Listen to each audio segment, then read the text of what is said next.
नमस्कार, आप देख रहे हैं 4 PM और मैं हूं आपके साथ सिमरन। दोस्तों, बिहार में नीतीश की सीएम शपथ के साथ पीएम साहब के चाणक्य जी यानी अमित शाह का गेम बिहार में शुरू हो गया है। इसका पहला रुझान बिहार के मंत्रिमंडल में नीतीश कुमार का गृह विभाग छीनने के रूप में सामने आया है। लेकिन आपको बता दें कि बड़ी खबर निकल के सामने आ रही है, ये तो अभी शुरुआत है। असली गेम साल 2027 में होने जा रहा है और ये गेम ऐसा है कि जदयू पूरी तरह से साफ हो जाएगी, क्योंकि बीजेपी को हर हाल में बिहार में अपना सीएम चाहिए।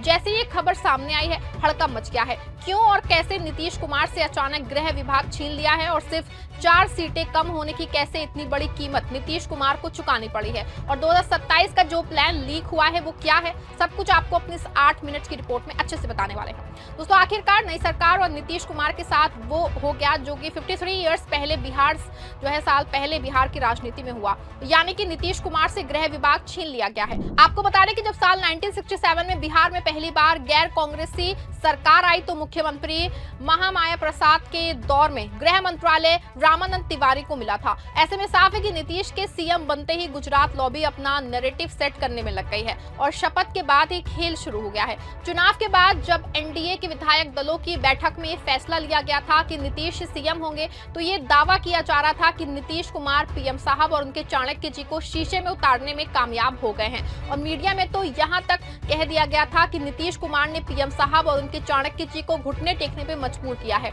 लेकिन शपथ के बाद जब मंत्रिमंडल की लिस्ट सामने आई तो पूरा खेल उल्टा दिखाई दिया है। जो नीतीश कुमार एनडीए के विधायक दलों की बैठक में सबसे पावरफुल दिख रहे थे, वो मंत्रिमंडल की लिस्ट आने के बाद बहुत कमजोर, बहुत प्रेशर में और कुछ डरे सहमे दिखाई दे रहे हैं। हालांकि अंदर खाने की खबर है कि गृह विभाग को लेकर के कल यानी कि शुक्रवार को लिस्ट आने से पहले काफी उठापटक रही और लिस्ट जो बनी फिर कैंसिल भी हो गई। राजभवन पहुंचने के बाद भी लिस्ट पे नीतीश कुमार के साइन नहीं थे। देर शाम तक ये सब कुछ खेल चलता रहा, लेकिन बाद में फाइनल वही लिस्ट हुई जो गुजरात लॉबी के इशारे पे बनी थी। नीतीश कुमार के विरोध का भी कोई बहुत असर नहीं हुआ। आखिर में फाइनल लिस्ट आई और इसमें सम्राट चौधरी को गृह मंत्रालय दिया गया है। आपको बता दें कि ये अपने आप में बहुत बड़ा खेल है। आमतौर पर प्रशासन और गृह मंत्रालय मुख्यमंत्री के पास ही रहता है, क्योंकि पुलिस और प्रशासन दोनों के शासन की सबसे बड़ी ताकत होते हैं। अगर गृह मंत्रालय किसी सीएम के पास चला जाए तो ये माना जाता है कि उसकी ताकत कम नहीं, आधे से भी कम हो गई है।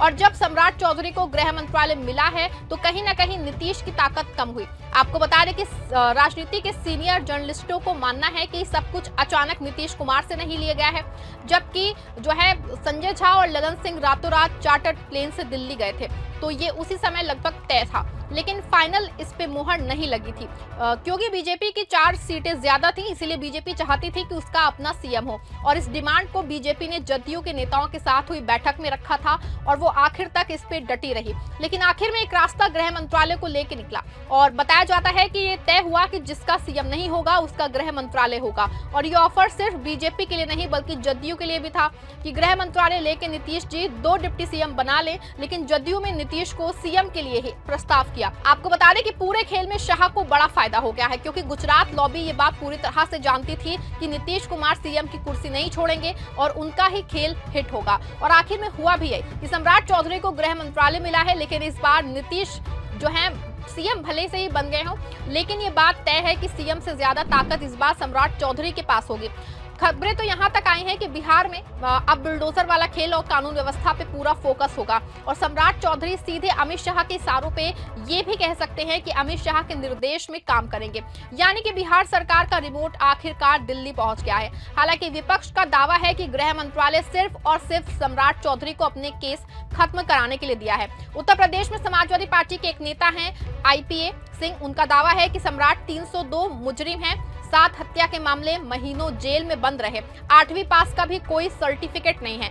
ऐसे में वो सिर्फ अपना केस हटवाने के लिए आए हैं। वैसे बात विपक्ष के दावों की है, लेकिन ये तय माना जा रहा है कि बिहार का गृह विभाग दिल्ली के ही इशारों पे चलेगा।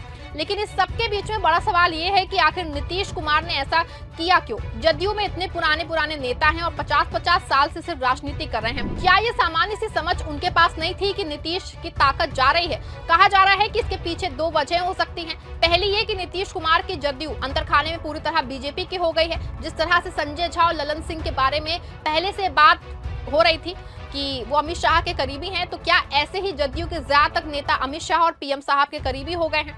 ऐसे में अमित शाह के फैसले का किसी ने विरोध नहीं किया, या फिर जदयू ऑपरेशन लोटस जैसे केस से डरी हुई है? क्या जदयू को यह खतरा है कि अगर वो गुजरात लॉबी के इशारों पे काम नहीं करेंगे तो उनकी पार्टी टूट जाएगी? क्योंकि जिस तरह से महाराष्ट्र में उद्धव ठाकरे के साथ बीजेपी ने किया, क्या कुछ ऐसा विरोध करने पे नीतीश के साथ भी हो सकता था?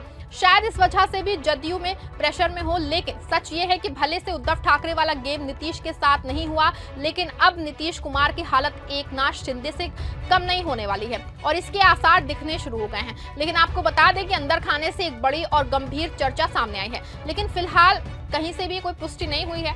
बहुत खोजबीन के बाद सोशल मीडिया पे एक दो पोस्ट इस संबंध में दिखाई दी हैं। दरअसल बिहार में जदयू और नीतीश के साथ बड़ा खेला करने की तैयारी है, क्योंकि पीएम साहब और उनके चाणक्य जी का 11 साल से सपना रहा है कि बिहार में उनका अपना सीएम हो, और ये सपना 2027 में लागू होने जा रहा है।